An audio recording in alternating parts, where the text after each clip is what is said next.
जय महाराष्ट्र। माझं नाव सागर बडवे, महाराष्ट्र विकास सेना सोलापूर जिल्हा संघटक। आज आम्ही श्री विठ्ठल रुक्मिणी मंदिर समितीला निवेदन दिलेलं आहे की शिंदेवर एकटा कारवाई का, हा पहिला प्रश्न।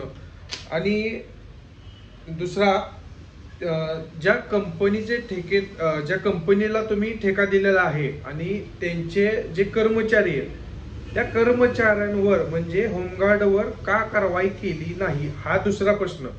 आणि तिसरा प्रश्न की ज्यांनी आदेश दिलेले आहेत त्याच्यावर आतापर्यंत का गुन्हा दाखल झाला नाही। आणि महत्त्वाचा विषय म्हणजे ह्याच्यापूर्वी जे मंदिर समितीचे माजी सदस्य किंवा माझ्या दृष्टिकोनातून चालूचे सदस्य म्हणण्यासारखी आमच्यावर माझ्या मनात वाटायला लागले। कारण की सचिन आढळराव साहेब ह्यांना तुम्ही निलंबित केलं का? निलंबित केलं तर माणसाच्या ह्याच्यावर तक्रारानुसार तुम्ही निलंबित केलं। तर मंदिर समितीने ज्यांनी ह्या प्रकरणात आदेश दिलेले आहेत त्यांना निलंबित का केलं नाही, त्यांच्यावर गुन्हे का दाखल केले गेले नाहीत, हा महत्वाचा विषय आहे। तर जसं तुम्ही आढळराव साहेबांना जसं निलंबित केलं तसं त्यांना पहिल्यांदा पूर्ववत पदावर घ्या आणि त्यांना पुन्हा एकदा सदस्यपद बहाल करा आणि त्यांना सदस्य म्हणून घ्या। आणि ही जी घटना घडलेली आहे की शिंदेवर एकट्यावर कारवाई का, तर कारण की महत्वाचा म्हणजे तो बाहेरचा, तो कुठला सहअध्यक्ष नाही, अध्यक्ष नाही, सदस्य नाही, कार्यकारी अधिकारी नाही, व्यवस्थापक नाही किंवा मंदिर समितीचा कर्मचारी नाही, तो बाहेरचा। त्याच्या म्हटल्यानंतर त्याच्यावर तुम्ही लगेच गुन्हा दाखल केला। तुम्हाला कुठल्या पद्धतीने त्रास होऊ नये म्हणून तुम्ही फक्त निलंबित कारवाई केलेली आहे। तर मेन सूत्रधार कोण, ह्याच्यावर कारवाई कधी होणार?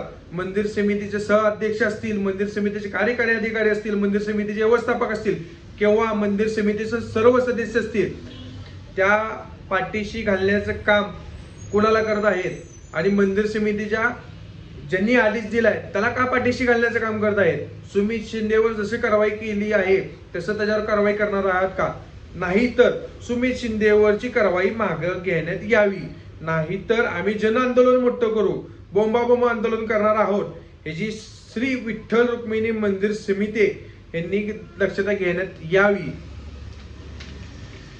येत्या 8 दिवसाच्या आत हा निर्णय नाही घेतला तर, आणि ज्या ठेकेदाराला जो ठेका दिलेला आहे त्याचा ठेका सुद्धा, त्याच्या जे तुम्ही रक्षक जे तुम्ही त्याला जो ठेका दिलेला आहे तो ठेका सुद्धा रद्द करण्यात यावा। म्हणजे ते कॉन्ट्रॅक्ट बेसवर जो मी कॉन्ट्रॅक्ट दिलेला आहे ते कॉन्ट्रॅक्ट सुद्धा रद्द करण्यात यावं आणि जे त्यांच्यावर सुद्धा गुन्हा दाखल करण्यात यावा। ज्या कंपनीचा जो मालक आहे त्याच्यावर सुद्धा कंपनीच्या मंदिर समितीच्या माध्यमातून गुन्हा दाखल करण्यात यावा।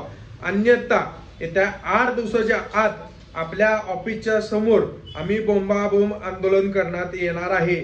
याच्यावर लवकर कारवाई करण्यात यावी ही विनंती। नाहीतर महाराष्ट्र विकास सेनेच्या माध्यमातून जे पुढे काय घडेल ते मंदिर समिती जबाबदार राहणार। जय हिंद, जय महाराष्ट्र।